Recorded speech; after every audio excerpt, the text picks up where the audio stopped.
دوستو آج کے بیان کا عنوان ہے کیا تعویذ لٹکانا شرک ہے؟ حالانکہ قرآن کریم للکار کی آواز دیتا ہے ثم جعلناہ نطفۃ فی قرار مکین ثم جعلناہ نطفۃ من ماء مہین میں نے تجھے ذلیل پانی سے بنایا، گندے پانی سے بنایا۔ هل اتى على الانسان حين من الدہر لم یکن شیئا مذکورا میں نے تجھے ایسی چیز سے بنایا جس چیز کا نام لینا بھی تیرے ماں باپ پسند نہیں کرتے تھے۔ لم یکن شیئا مذکورا اپنی حقیقت کو سوچ، اپنی اصلیت کو سوچ۔ اور پھر میں نے تجھے بغیر اسباب کے پیدا کیا، ذرا توجہ تو کرو۔ فرمایا تیری ماں ساگ کھایا کرتی تھی اور میں اندر اندر آنکھیں بنا رہا تھا۔ جس سانس میں پروردگار عالم کا نام نہ آیا ہو، مالک کائنات کا نام نہ آیا ہو، فرماتے ہیں سانس بھی تو ایک نعمت ہے، جب رکتا ہے تب پتہ چلتا ہے کہ یہ کتنی بڑی نعمت تھی۔ تو ہر سانس کے آنے کا شکریہ کا طریقہ یہ ہے کہ ایک مرتبہ اللہ آدمی کی زبان سے نکل جائے۔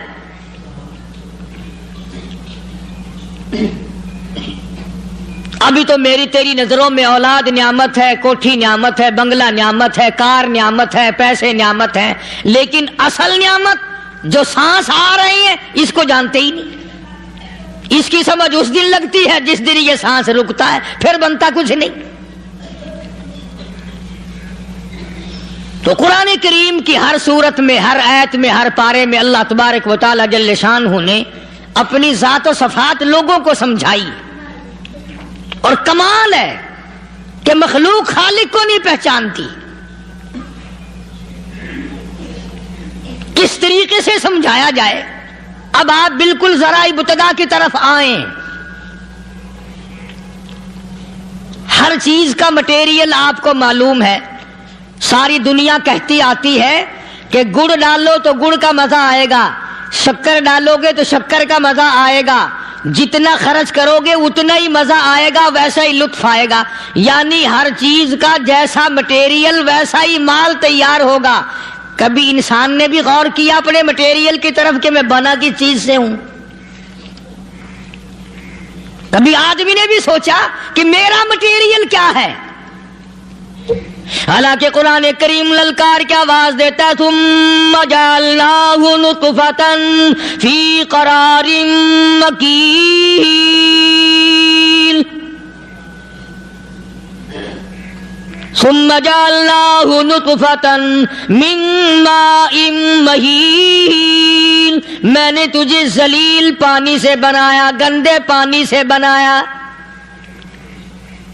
هل اتى على الانسان حين من الدہر لم یکن شیئا مذکورا میں نے تجھے ایسی چیز سے بنایا جس چیز کا نام لینا بھی تیرے ماں باپ پسند نہیں کرتے تھے۔ لم یکن شیئا مذکورا اپنی حقیقت کو سوچ، اپنی اصلیت کو سوچ۔ اور پھر میں نے تجھے بغیر اسباب کے پیدا کیا، ذرا توجہ تو کرو۔ فرمایا تیری ماں ساگ کھایا کرتی تھی اور میں اندر اندر آنکھیں بنا رہا تھا۔ اسباب تو دیکھ، مٹیریل تو دیکھ۔ ماں ساگ کھاتی ہے، اندر آنکھیں بن رہی ہیں جو سارے جہان کو دیکھ لیں۔ اماں گاجریں کھاتی ہے، اندر دل بن رہا ہے۔ اماں روٹیاں کھاتی ہے، اندر دماغ تیار ہو رہا ہے۔ اماں دال کھاتی ہے، اندر زبان تیار ہو رہی ہے۔ کس نے بنائے؟ فرمایا آؤ، کبھی تم نے آسمان دیکھ کر تمہاری سمجھ میں نہیں آتا، ستاروں سے میں سمجھ میں نہیں آتا، چاند کو دیکھ کر میری خدائی سمجھ میں نہیں آتی، سورج کو دیکھ کر میری خدائی سمجھ میں نہیں آتی۔ اور چل تو اپنے اصلیت کی طرف تو دیکھ کر مجھے مان جا، اپنے مٹیریل تو دیکھ۔ فرمایا تیری اماں ہزاروں چیزیں، سبزیاں، ترکاریاں، دال، گوشت کھاتی ہے، اندر ہڈیاں بن رہی ہیں۔ ادھر چائے کا پانی پیتی جاتی ہے تیری اماں، میں اندر اندر کتنا بہترین چہرہ بناتا جا رہا ہوں۔ فرمایا یخلقکم فی بطون امہاتکم خلقا من بعد خلق فی ظلمات ثلاث۔ او میرے بندے، میں نے تجھے 3 اندھیروں میں پالا، ماں کے پیٹ کا اندھیرا، جھلی کا اندھیرا، رحم کا اندھیرا، ماں کو پتہ نہیں ماں سوئی ہوئی ہے، میں بنا رہا ہوں۔ تیری اماں کام کاج میں لگی ہوئی ہے، میں تجھے بنانے میں لگا ہوا ہوں۔ یہ پیارے پیارے لب کس نے بنائے؟ یہ پیاری پیاری آنکھیں کس نے بنائی؟ یہ کان کس نے بنائے؟ ان کانوں کے اندر جھلی اور پردے کس نے لگائے؟ یہ زبان کس نے دی؟ یہ دل و دماغ کس نے دیا؟ فرمایا او میرے بندے، کبھی تو غور کیا کر، ذالکم اللہ ربکم لہ الملک، تیری رگ رگ بنانے والا میں۔ اور میرے بندے، مجھے اپنی کبریائی کی قسم، جتنے یہ تیرے سر پہ بال ہیں ایک بھی کسی اور کا بنایا ہوا نہیں۔ شکل تو کجا، لب تو کہاں، آنکھیں تو کون بنائے گا، ہاتھ تو کون بنا سکتا ہے، پیر تو کون بنا سکتا ہے، دل و دماغ تو کون بنا سکتا ہے؟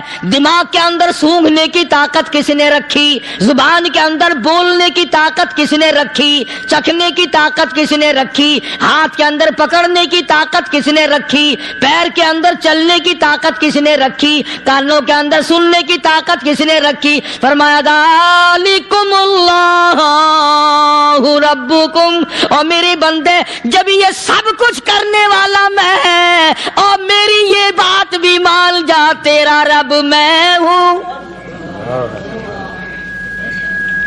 کوئی نہیں میرے سوا تیری بگڑی بنانے والا، تیری مشکل کشائی کرنے والا کوئی نہیں، تیری حاجت روائی کرنے والا کوئی نہیں، تیری بگڑی بنانے والا کوئی نہیں۔ فرمایا تیری تو کیا مجال ہے، بڑے بڑے جب پھنسے سب نے میری ذات کو پکارا، فلما نجاہم الی البر اذا ہم یشرکون، جب آرام پہنچتا ہے، جب میں دولت دے دوں، اولاد دے دوں، مال دے دوں، مقدمے سے بری کر دوں، تندرستی عطا کر دوں، اللہ پاک فرماتے ہیں جب تو یوں کہتا ہوا عدالت سے نکلتا ہے نا، فلانے بزرگ نے مینوں بری کرا دیتا، فرمایا میرا غضب جوش میں آتا ہے، تیرے پیر پکڑ کر پٹک پٹک کے تجھے زمین میں ماروں۔ کیا میں نے نام غیروں کا؟ تو خود گوارا نہیں کر سکتا، جو تیری ہو وہ کسی سے آنکھ لڑائے، اور میں کیسے گوارا کروں بندہ میرا سر دوسرے کے آگے جھکائے؟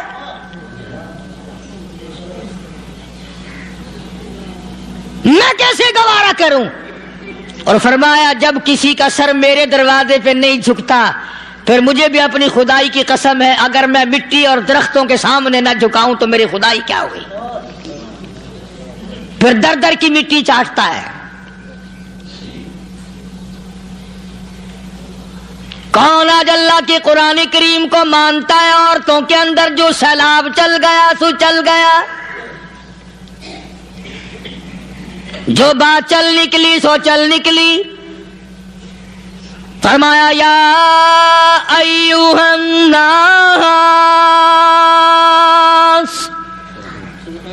او لوگو، او بادشاہ، او امیرو، گورنرو، وزیرو، سفیرو، ذمہ دارو، تاجرو، یا ایھا الناس، او مولویو، او پیرو، او فقیرو، دروی درویشو، کلندرو، یا ایھا الناس، او لوگو، اتقوا اتقوا ربکم، ڈرو اس پروردگار سے جس کے ایک حکم سے سارا نظام عالم ذرہ ذرہ ہو کر برباد ہو جائے گا۔ ڈرو اس مالک سے جو ایک منٹ میں بے اولادہ بنا سکتا ہے، ایک منٹ میں کوٹھی کو برباد کر سکتا ہے، ایک منٹ میں تمام نعمتوں کو چھین کر فقیر بنا سکتا ہے۔ بس ہم کہتے ہیں، آپ سنتے ہیں، دل میں یہ باتیں جمتی نہیں۔ اللہ فرماتے ہیں وَفِي أَنفُسِكُمْ أَفَلَا تُبْصِرُونَ، اگر میری خدائی تیری سمجھ میں قرآن کریم سے نہیں آئی، کالی کملی والے صلی اللہ علیہ وسلم کے فرمان سے نہ آئی، تو پھر 360 جوڑ سر سے لے کر پیروں کی انگلی تک میں نے لگائے ہوئے ہیں، اپنے ایک ایک جوڑ سے پوچھ لے تجھے کس نے بنایا؟ ایک ایک جوڑ سے پوچھ، ان کے اندر مکھ کس نے رکھی؟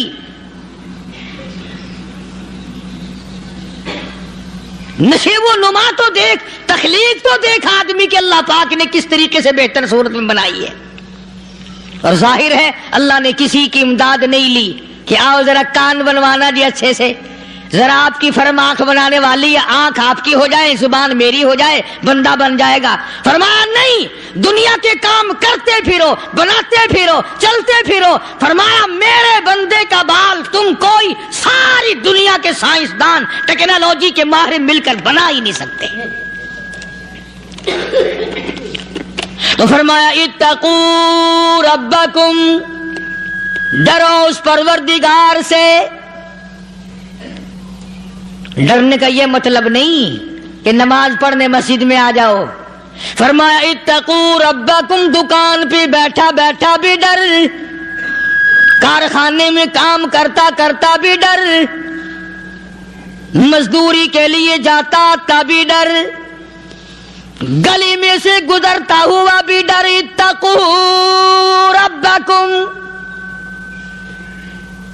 ڈر اس پروردگار سے، مال خریدتا ہوا بھی ڈر، بیچتے وقت بھی ڈر، لوگوں کی بہن بیٹیوں کے پاس سے گزرتا ہوا بھی ڈر۔ اتقوا ربکم، ڈر اس پروردگار سے جس سے چھپنے کا تیرا سوال ہی پیدا نہیں ہوتا۔ فرمایا اتقوا ربکم واخشوا یوما لا یجزی والد عن ولدہ ولا مولود هو جاز عن والدہ شیئا۔ فرمایا اس دن سے بھی ڈر جس دن کوئی کسی کے ذرہ برابر کام نہ آ سکے گا۔ قیامت کا دن، حشر کا دن، محشر کا دن، حساب و کتاب کا دن، اللہ کی عدالت کی پیشی کا دن، پروردگار عالم کی حضور میں جانے کا دن، نام اعمال تلنے کا دن، ہر شخص کا نام اعمال کھبے یا سجے ہاتھ میں ملنے کا دن۔ ساری کائنات جانتی ہے کہ قرآن کریم نے صاف صاف یہ بات اعلان کہہ دی کہ وہ ایسا دن ہے کوئی کسی کا نہیں بنے گا۔ اولاد ماں باپ کی بننے کو تیار نہیں ہے، ماں باپ اولاد کے بننے اپنی اپنی میں جو پڑے ہوئے ہیں۔ بیوی خامند کی نہیں بنتی، خامند بیوی کا نہیں بنتا، اپنی اپنی مصیبت میں گرفتار ہے۔ روایت میں یوں آتا ہے، ارشاد ہے محمد عربی صلی اللہ علیہ وسلم کا کہ یہ جو دماغ ہے ناک کے ذریعے بہ کر باہر نکل جائے گا، سوا نیزے پہ سورج کی تپش، آنکھوں سے خون بہے گا،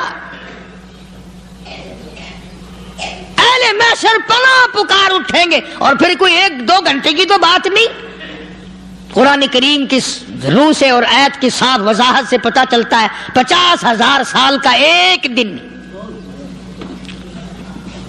ذرا تصور میں تو لاؤ، ارے آج تم نماز کی پرواہ نہیں کرتے، رضائی نہیں اتار سکتے، صبح کو پڑے رہتے ہو، کب تصور میں آئے گی یہ بات کہ 50,000 سال کا دن کیسے گزرے گا؟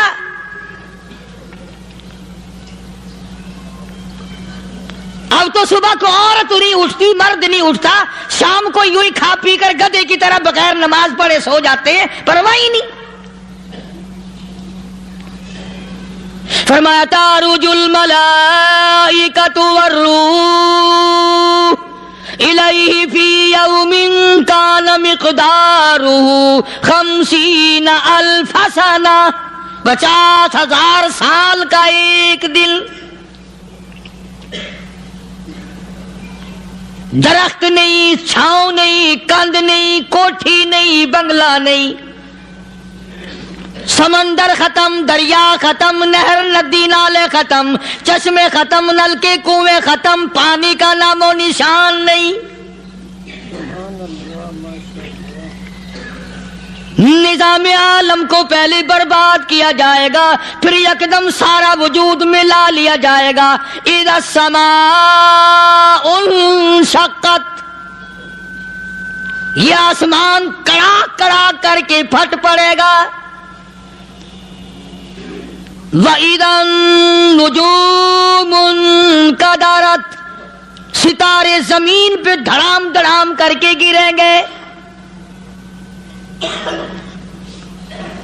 وَإِذَا الْأَرْضُ مُدَّتْ، زمین بوریے کی طرح سے لپیٹ دی جائے گی۔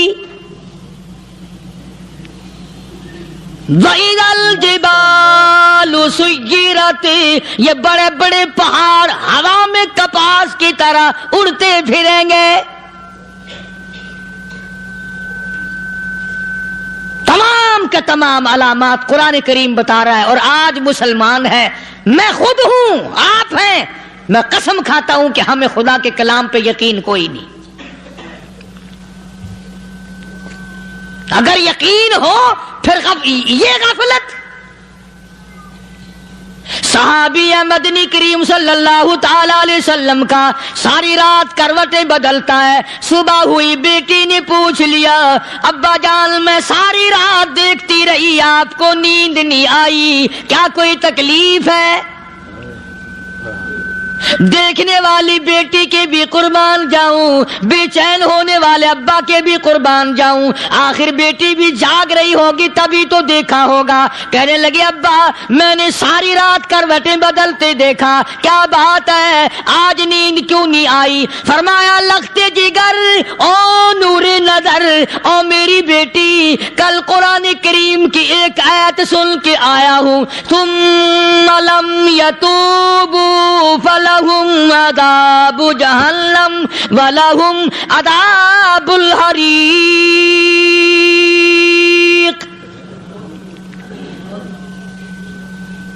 او میری بیٹی جس نے قرآن کریم کے ذریعے جہنم کی خبر سن لی ہو، جہنم کے انگاروں کی خبر سنی ہو، جس نے جہنم کی تباہ کاریاں سن لی ہو، او میری بیٹی نیند کیسے آئے؟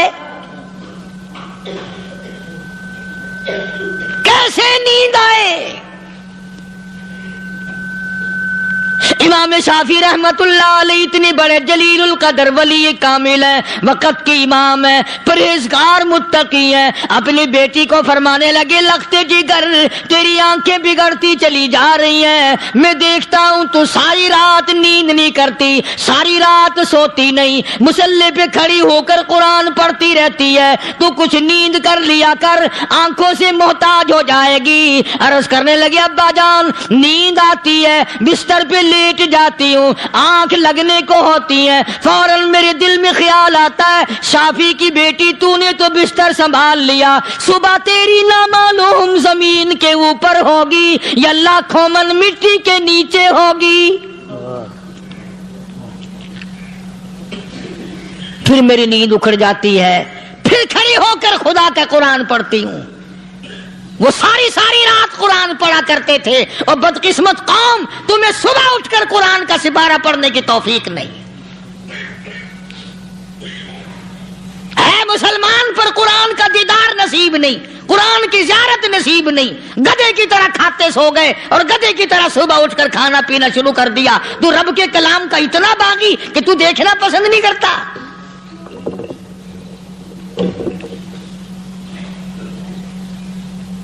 اور دنیا کی چیز اگر گھر میں نہ ہو، ٹھنڈے ٹھنڈے سانس مارتے ہیں عورتیں بھی، ہاں جی اپنی زمین کوئی نہیں نا، اپنی ہاں جی مکان اچھا اپنے پاس کوئی نہیں، فلاں چیز اپنے پاس کوئی نہیں۔ کبھی کسی نے ٹھنڈا سانس مارا کہ ہم 10 آدمی ہیں گھر کے، ایک آدمی بھی قرآن پڑھنے والا نہیں، ہم سارے کے سارے پتہ نہیں کیسے اکٹھے ہو رہے ہیں۔ اگر دل میں عظمت ہو، ڈاکٹر ہو، افسر ہو، وزیر ہو، آخر ہے تو انسان، ہے مسلمان، ہے مدنی کریم صلی اللہ علیہ وسلم کا امتی، پھر قرآن سے اتنا دور کیوں ہے؟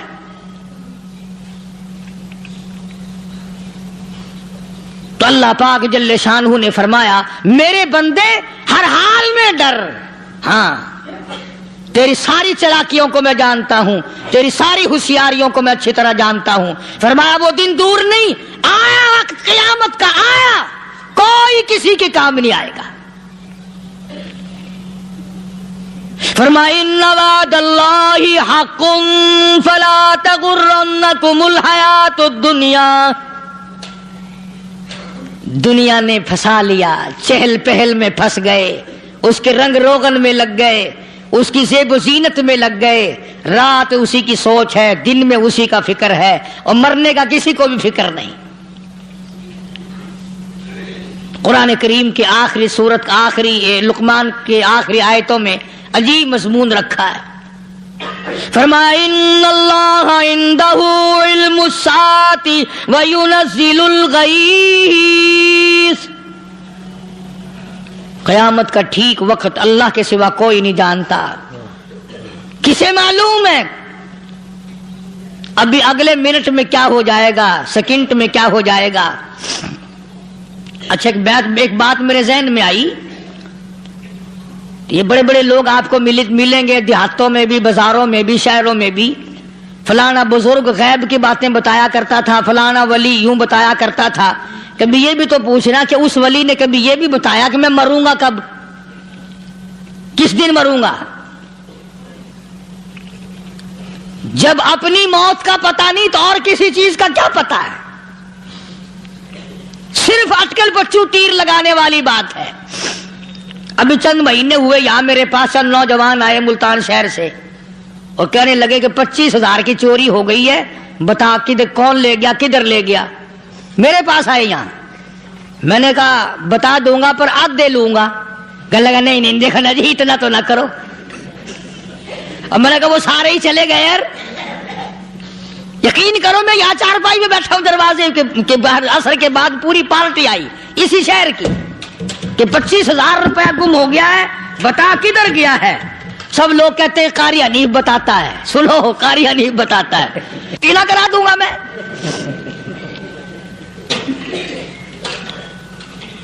جتنا میں نے انکار کیا میرے سر ہوتے چلے گئے، اخیر میں نے بکواس کر دی، میں نے کہا اچھا بتاؤں گا پھر آدھے لوں گا۔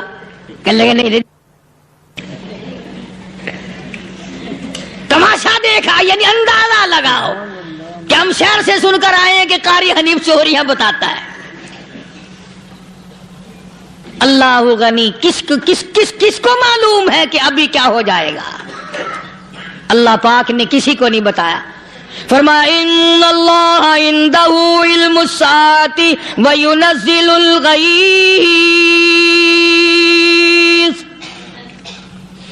قیامت کا ٹھیک وقت کسی کو معلوم نہیں، بارش کا کوئی پتہ نہیں کب ہوگی، کتنی ہوگی۔ تم ابھی کہہ رہے ہوگے کہ جی محکمہ موسمیات والوں کو پتہ چلتا ہے، ان 3 مہینے میں یہ محکمہ موسمیات والے کئی دفعہ کہہ چکے ہیں کہ بندہ باندی ہوگی مگر کچھ بھی نہیں ہوا، بلکہ جتنے یہ زیادہ بتلاوے نا اتنا ہی موسم خراب ہوتا چلا جا رہا ہے۔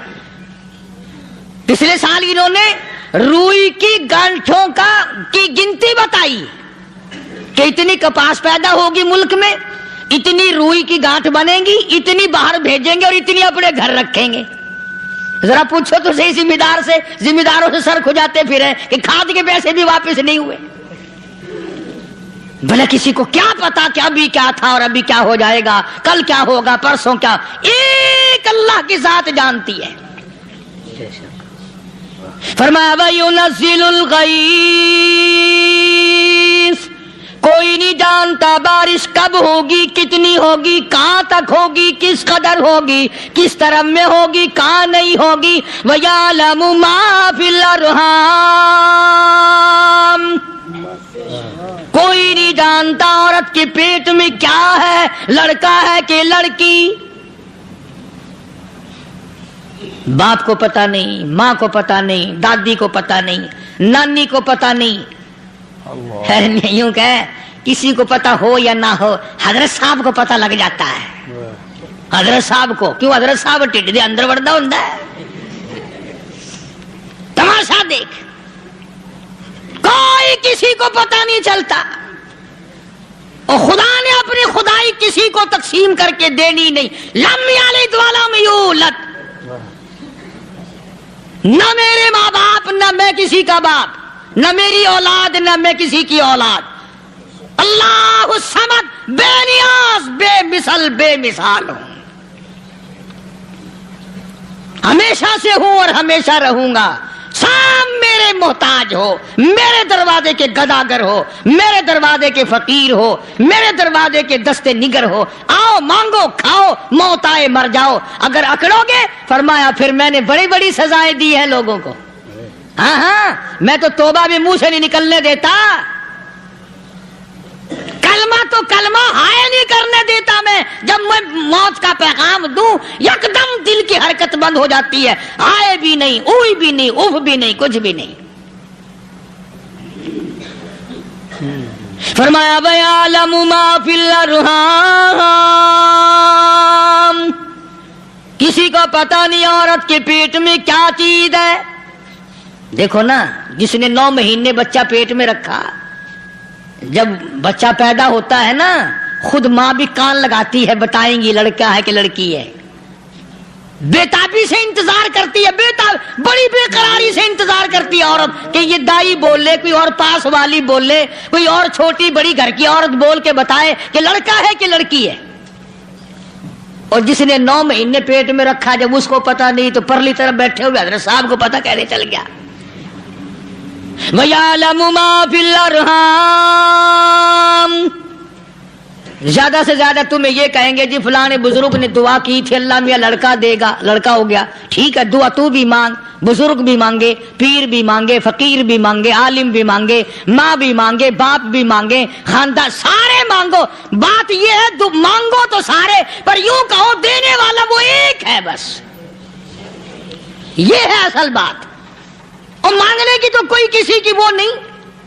امام الانبیاء محبوب کبریا حضرت محمد مصطفیٰ صلی اللہ تعالی علیہ وسلم سیدہ عائشہ صدیقہ رضی اللہ تعالیٰ عنہ فرماتی ہیں، میں سوئی ہوئی تھی، اچانک میری آنکھ کھلی، میں نے کالی کملی والے کو سجدے میں دیکھا، رو رہے ہیں، دعائیں مانگ رہے ہیں، رو رہے ہیں۔ حضرت عائشہ فرماتی ہیں اللہ اکبر، فرماتی ہیں اتنے روئے سرکار مدینہ صلی اللہ علیہ وسلم، سانس رک گیا، سانس گھٹ گیا آپ کا۔ حضرت عائشہ فرماتی ہیں میں اپنا جگر پکڑ کے بیٹھ گئی، کہیں آج بیوہ تو نہیں ہو جاؤں گی۔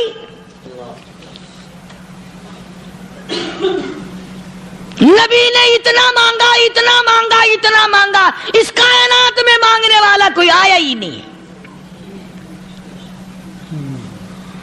ہر آن مانگا، ہر لمحہ مانگا، ہر گھڑی مانگا، اور اتنا مانگا۔ میری بات لکھ کے لے جاؤ انشاءاللہ، کچی پکی بات نہیں۔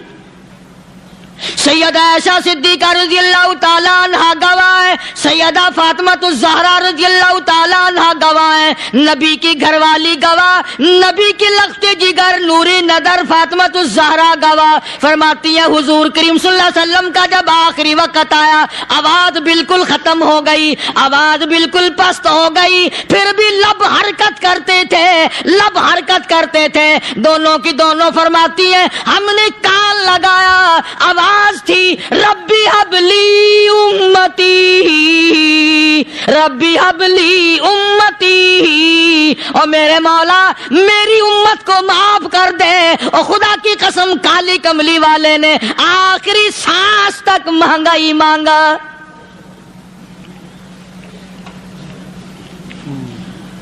چاہے تیرے لیے مانگا، امت کے لیے مانگا، مگر ہر وقت مانگا۔ اور یوں فرمایا کہ میدان حشر میں جب لوگ چاروں طرف سے پریشان ہو کر، عاجز ہو کر، تنگ ہو کر، دھکے کھا کر، ذلیل ہو کر انبیاء علیہ الصلوۃ والسلام کے مشورے سے جب حضور کریم صلی اللہ علیہ وسلم کے دربار میں آئیں گے، مشکاۃ شریف میں حدیث موجود ہے، ارشاد حضور کریم صلی اللہ علیہ وسلم کا، فرمایا لوگ مجھے سفارش کے لیے کہیں گے اللہ اکبر کبیرہ، تو یوں فرمایا یہ نہیں فرمایا کہ میں اللہ میاں کو ٹیلی فون کروں گا کہ دیکھنا ذرا خیال کرو امت آ رہی ہے میری، یا امت کو یہ کہے کہ رکا لے جاؤ، بلکہ یوں فرمایا جیسے امت آ کر کے مجھے پریشان کرے گی میں سجدہ کروں گا، میں سجدہ کروں گا، اس وقت بھی سر میرا در تیرا، جھولی میری عطا تیری۔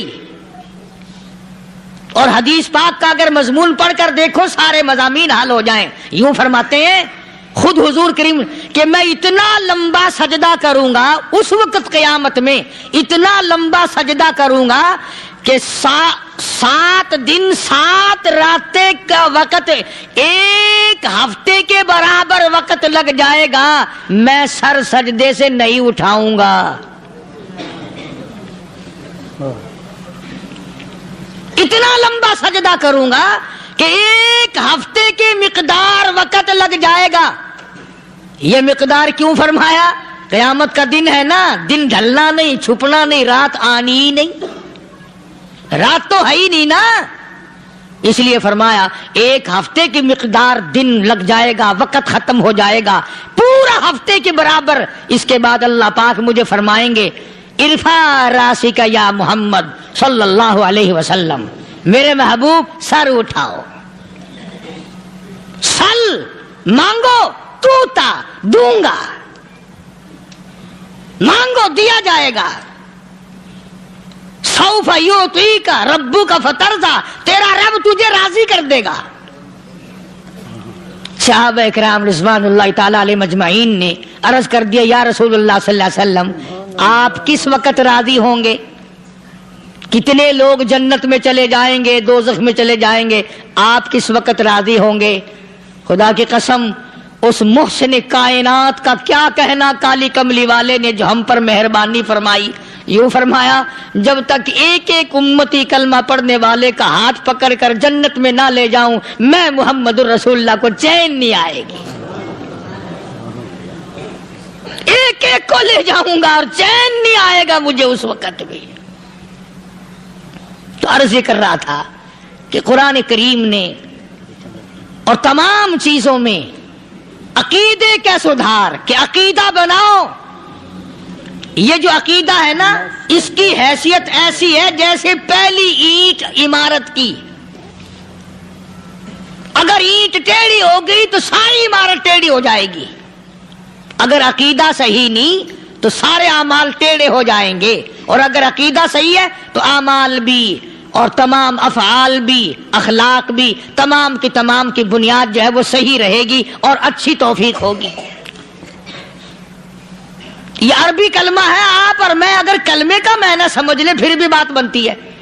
یہی تو معنی لا الہ الا اللہ، کوئی نہیں بگڑی بنانے والا، کوئی نہیں حاجت روا، کوئی نہیں مشکل کشا، کوئی نہیں تیرا ہاتھ پکڑنے والا، کوئی نہیں مجھے اور آپ کو اولاد دینے والا، کوئی نہیں بیوی بچے دینے والا، کوئی نہیں یہ ہر روز روٹی کھلانے پانی پلانے والا اس کے سوا کوئی نہیں، الا اللہ، ایک اللہ کی ذات ہے۔ اور فرمایا کہ یہ بتایا کس نے کہ یہ سب کچھ کرنے والا کون ہے؟ محمد الرسول اللہ صلی اللہ علیہ وسلم، کہ ہمارے آقا اور مولا حضرت محمد الرسول اللہ صلی اللہ علیہ وسلم نے بتایا۔ تو قرآن کریم کی ان آیتوں نے وضاحت کر دی وما تدری نفس ماذا تکسب غدا، کسی کو پتہ نہیں کل کیا ہو جائے گا، صبح کو کیا ہو جائے گا، شام کو کیا ہو جائے گا۔ وما تدری نفس بأي أرض تموت، کوئی نہیں جانتا موت کس جگہ پہ آئے گی۔ کسے معلوم ہے کہ میری قبر کہاں بنے گی؟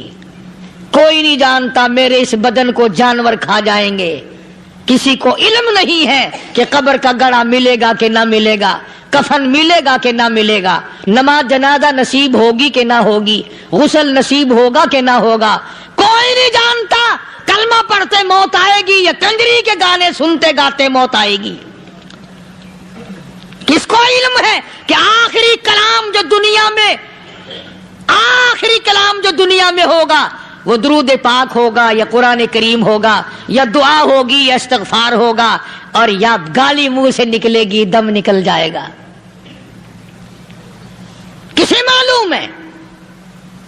اس لیے فرمایا وما تدری نفس بأی ارض تموت، کوئی نہیں جانتا موت صبح آئے گی یا شام آئے گی، بیوی بچوں کے سامنے آئے گی یا اسپتال میں، کوئی پاس ہوگا بھی یا کہ نہیں جس وقت موت آئے گی؟ کسے معلوم؟ سجدے میں آئے گی یا کنجری کی گود میں آئے گی؟ کیا پتا؟ فلم میں آئے گی یا مسجد میں آئے گی؟ پچھلے دنوں ایک جگہ ایک آدمی نے صبح کی اذان دی، بڑی اچھی اذان دیا کرتا تھا، اللہ کا نام بلند کیا، زمین پہ بیٹھا اور ختم. فجر کی اذان دی، جو سنے انہوں نے کہا یار ابھی تو اذان دی تھی، بس اللہ کی طرف لوگوں کو بلایا اور خود دنیا سے رخصت ہو گیا. ہاں کسی کی موت یوں بھی آیا کرتی ہے، کسی کی سجدے میں آ جاتی ہے، کسی کی مراقبے میں آ جاتی ہے. اللہ اکبر. کسی کی نماز میں آئے، اللہ کی طرف دھیان لگے ایسا لگے کہ لگی جائے وہ چلا ہی جائے. ہمارے استاد محترم مولانا عبد الخالق صاحب رحمۃ اللہ علیہ یا کبیر والے میں تھے، بہت بڑے عالم، جید عالم، سمندر تھے علم کے. بس صبح کی نماز کے بعد مراقبے میں بیٹھے اللہ اللہ کر رہے ہیں، بس جیسے اتحیات میں بیٹھتے ہیں نا اسی طریقے سے بیٹھے تھے. دن چڑھ گیا، بھتیجے نے آ کر کے کہا حضرت ناشتہ تیار ہے، جواب کوئی نہیں. پھر کچھ دیر کے بعد آیا کہ حضرت ناشتہ تیار ہے، جواب کوئی نہیں. اور دن چڑھ گیا، ہاتھ لگا کے دیکھا کہ حضرت تو پہنچ گئے اللہ کے یہاں. کس حالت میں؟ ایسی اللہ اللہ اللہ سے لو لگائی کہ اللہ ہی کے یہاں چلے گئے. اور ان اللہ والوں کے پاس اس نیت سے لگا کرو میری آخرت بن جائے، میری قبر بن جائے، میرا آخری کلام جو دنیا میں ہو وہ کلمہ ہو، استغفار ہو، درود پاک ہو، قرآن کریم ہو، پھر تو مزہ ہے. اور اگر ہائے ہائے ہائے ہائے کرتے مر گئے تو کیا ہوا؟ فرمایا ان اللہ علیم خبیر، میں خدا کی ذات تمام چیزوں سے واقف ہوں. مجھے تو پتا ہے نا، تیرے ایک ایک سانس کا پتا ہے، تیری رگ کے ایک ایک خون کے قطرے کا مجھے پتا ہے. اسی لیے کہا کرتا ہوں کہ عادت ڈال لو درود شریف پڑھتے ہوئے چلنے پھرنے کی، کلمہ کلام پڑھتے ہوئے چلنے پھرنے کی، استغفار کرتے ہوئے چلنے پھرنے کی. پہلے زمانے میں جب ٹھوکر لگتی تھی تو لوگ سبحان اللہ کہتے تھے، اللہ اکبر، استغفر اللہ. اب گالی منہ سے نکلتی ہے، اب گالی منہ سے نکل رہی، گالیاں بکتے ہوئے لوگ مر رہے ہیں. حضرت معاذ بن جبل رضی اللہ تعالیٰ عنہ مدینے پاک میں بیمار ہے، آخری وقت ہے. صحابہ کی ایسی ایسی موت آیا کرتی تھی.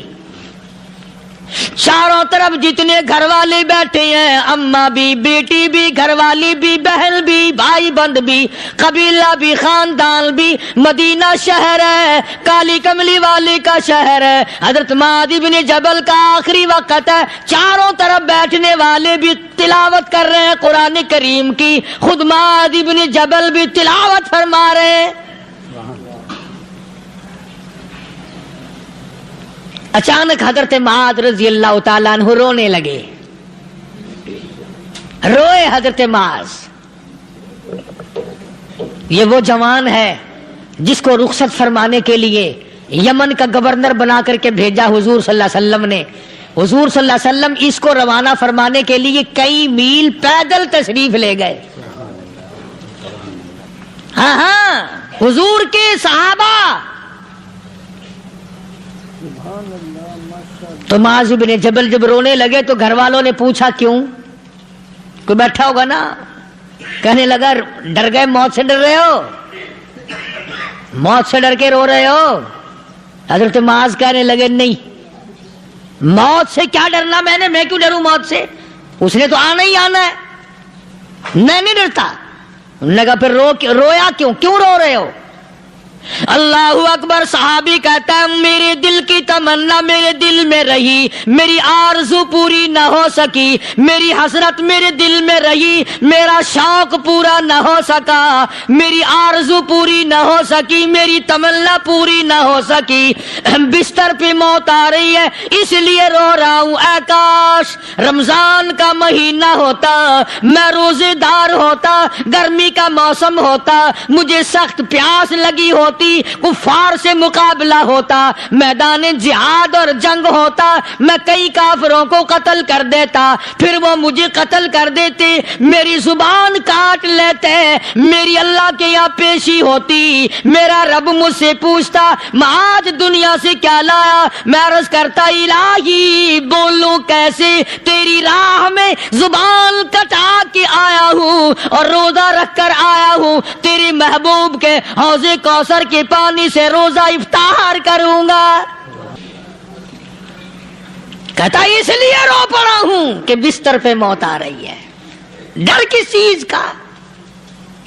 یہ نہیں ڈرا کرتے تھے۔ حضرت ابو ایوب انصاری سب کہہ دو رضی اللہ تعالی عنہ، اللہ اکبر، کتنا بڑا مقدرہ والا جوان ہے۔ مدینے پاک میں حضور کریم صلی اللہ علیہ وسلم نے اسی کے یہاں ڈیرا لگایا، آخری وقت ہے، بیمار ہیں ابو ایوب انصاری، مدینے سے صحابہ جنگ کے لیے چلے۔ صحابہ کی تمنائیں دیکھو، ہم جتنے بیٹھے ہماری تمنا تو یہی ہے نا، کاروبار بڑھ جائے، مکان دکان کا ساز و سامان بڑھ جائے، یہ مل جائے وہ مل جائے، یہ ہو جائے وہ ہو جائے۔ ابو ایوب انصاری بیٹھے ہوئے دیکھ رہے ہیں صحابہ سواریوں پہ پیدل تلوار نیزے تیر لے کے چلے۔ ابو ایوب انصاری کہنے لگے کہاں چلے ہو؟ کہ جہاد فی سبیل اللہ کے لیے۔ کہنے لگا مجھے بھی لے چلو۔ سمجھ رہے ہیں آپ سارے؟ فرمایا مجھے ساتھ لے چلو۔ کہا کمال ہے، بیمار آدمی اور جنگ میں بیمار کا کیا کام ہے، کیا کرو گے؟ نے کہا مہربانی کرو، احسان کرو مجھ پر، مجھے ساتھ لے کے چلو۔ خدا کے بندے بیمار ہے، کرے گا کیا میدان جہاد میں؟ کہنے لگا تم تو بیمار کی بات کر رہے ہو، مجھے ساتھ لے چلو اونٹ پہ ڈال کر۔ توجہ کرنا ذرا، آخری بات میرے یاد آئی ہے، بتانے لگا ہوں۔ ابو ایوب انصاری حضور کا میزبان مدینے والا کہتا ہے میں بیمار ہوں، مجھے اونٹ پہ ڈال کے لے چلو، اور اگر میری راستے میں موت آ جائے پھر بھی میری لاش کو ساتھ لے جانا۔ جہاں کفر اور اسلام کا جنگ ہوگا، مقابلہ ہوگا، اس میدان میں میری لاش کو پھینک دینا۔ شاید کسی مجاہد کی سواری کا پیر میرے اوپر آ جائے، میں بھی قیامت میں اللہ کے حضور میں کہوں گا یا اللہ تیرے میدان جہاد سے اٹھ کے آیا ہوں میں بھی۔ اندازہ لگا ابو ایوب انصاری کی تمناؤں کو دیکھ، حسرتوں کو دیکھ، فرمایا مجھے ساتھ لے چلو، اگر میری موت آ جائے تو لاش کو بھی پھینکنا نہیں، دفن راستے میں نہ کرنا، ساتھ لے چلو، وہاں میدان میں ڈال دینا، اور اسلام کے لیے جو لڑنے والے ہوں، کفر کو مٹانے والے ہوں، ان کے پیر میرے اوپر آ جائے میں کامیاب ہو جاؤں گا۔ مصر کے جنرل کرنل نے خط لکھا سیدنا فاروق اعظم رضی اللہ تعالی عنہ کی خدمت میں، دور خلافت ہے حضرت فاروق اعظم کا۔ کیا خط لکھا کہ حضور مجھے کافی وقت گزر گیا ہے اور فلاں علاقے میں آپ کے حکم سے ہم نے جانا ہے، اور راستہ صرف ایک ہے، اور اس راستے میں جال بچھا دیا گیا، اب مجھے مشورہ دیں میں کیا کروں، حکم دیں مجھے۔ جال کیا بچھا دیا گیا کہ ہمیں پتہ چل گیا ہے عیسائیوں نے پروگرام بنایا، سینکڑوں لڑکیاں تلاش کر کر کے بڑی خوبصورت حسینہ اکٹھی کی ہیں، ان کو گانے بجانے کی ٹریننگ دی ہے، ان کو اچھی اچھی آوازوں والی لڑکیاں ڈھونڈ کے لائے ہیں، اور انہوں نے یہ پروگرام بنایا کہ جب مسلمانوں کی فوج اس گلی سے گزرے گی ان کوٹھوں کے اوپر چڑھ کے گانا بجانا کریں گے تاکہ ان کے دل میں بدماشی آئے اور ان کا بیڑا غرق ہو۔ کبھی کافر کا یہ عقیدہ تھا کہ مسلمان کا دل بگڑا تو یہ گیا، اس کی نیت میں خرابی آئی اور یہ تباہ ہوا۔ جناب فاروق اعظم رضی اللہ تعالیٰ عنہ نے اسے یہ خط نہیں لکھا کہ تو قرآن پڑھا کر، تو نفل پڑھا کر۔ امیر المومنین خلیفۃ المسلمین سیدنا فاروق اعظم رضی اللہ تعالیٰ عنہ نے اپنے جنرل کرنل کو خط لکھا کہ اس میں لمبی چوڑی فکر کی کوئی بات نہیں، اس میں کوئی پریشانی والی بات نہیں، کوئی سوچو بچار والی بات نہیں، سارے تیری فوج میں تیری کمان میں مسلمان ہیں، سب کو اکٹھا کر لے، ساروں کو اکٹھا کر کے قرآن کریم کے سورت نور کی 2 آیتیں سنا دے۔ یہ بھی نہیں فرمایا کہ سزا سناؤ، اتنے کوڑے لگیں گے، جو خلاف کرے گا یوں قید ہوگی، یہ کورٹ مارشل کر دیا جائے گا، کچھ نہیں۔ جناب فاروق اعظم رضی اللہ تعالیٰ عنہ کی رائے دیکھو، ان کے خیال میں قرآن کریم میں اتنی بڑی طاقت ہے، اتنی بڑی عظمت ہے، اتنی بڑی کرامت ہے، کلام الہی میں اتنا بڑا شرف ہے، اعلان کر دیا، فرمایا اپنے کرنل کو ساری فوج کو، لشکر کو اکٹھا کر کے قرآن کریم کی فلاں فلاں آیت سنا دے، اور اس کے بعد بے دھڑک فوج کو، لشکر کو اسی راستے سے گزار کے لے جا، بے دھڑک لے جا۔ ہائے کبھی قرآن کی 2 آیتوں سے کام بن جاتا تھا، اب سارے قرآن سے میرا تیرا کام نہیں بنتا۔ قصور قرآن کا نہیں ہے، یہ میرا تیرا ہے، یہ تو اتنی وفادار کلام ہے، اتنی پاک کلام ہے، خدا کی قسم ہزاروں رجسٹروں کے گتے، ہزاروں چائے کے ڈبے، ہزاروں مٹھائی کے ڈبے، لاکھوں کروڑوں دوائیوں کے ڈبے گندے نالوں پہ، کوڑیوں پہ، روڑیوں پہ پڑے ہیں، اور جس گتے نے قرآن کے ساتھ یاری لگا لی، خدا کی قسم کوئی آدمی بغیر وضو اس گتے کو بھی ہاتھ نہیں لگا سکتا۔ چنانچہ مصر کے کرنل نے، مصر کے جنرل نے ساری فوج کو اکٹھا کر لیا۔ اس نے بھی یہ بات تو نہیں کہی کہ فاروق اعظم کو دوبارہ خط لکھتا کہ حضرت یہ تو 2 آیتیں آپ نے لکھی، یہ تو سارا قرآن روز پڑھتے ہیں، پر بنے گا کیا؟ جیسے فاروق اعظم کا یقین تھا، فاروق اعظم کی فوج کے کرنل کا بھی یقین ہے، فاروق اعظم کے فوج کے جنرل کا بھی یقین ہے۔ اس نے ساری فوج کو اکٹھا کیا، لشکر کو جمع کیا، اور اس کے بعد کہنے لگا قل للمؤمنین یغضوا من ابصارکم وَيَحْفَظُوا فُرُوجَهُمْ ذَلِكَ أَزْكَىٰ لَهُمْ إِنَّ اللَّهَ خَبِيرٌ بِمَا يَصْنَعُونَ۔ او لوگو، خدا تمہیں کہتا ہے اپنی آنکھوں کی حفاظت کرو، اگر تمہاری نظریں غلط جگہ پڑی اپنی عزت کی حفاظت کرو، اپنی آبرو کی حفاظت کرو، اگر غلط نظریں پڑی، غلط استعمال ہوئی، ان اللہ خبیر بما یصنعون، اللہ پاک تمہاری ساتھ ساتھ ہے، وہ ہر چیز کو دیکھتا جائے گا، وہ ہر چیز تمہاری دیکھے گا۔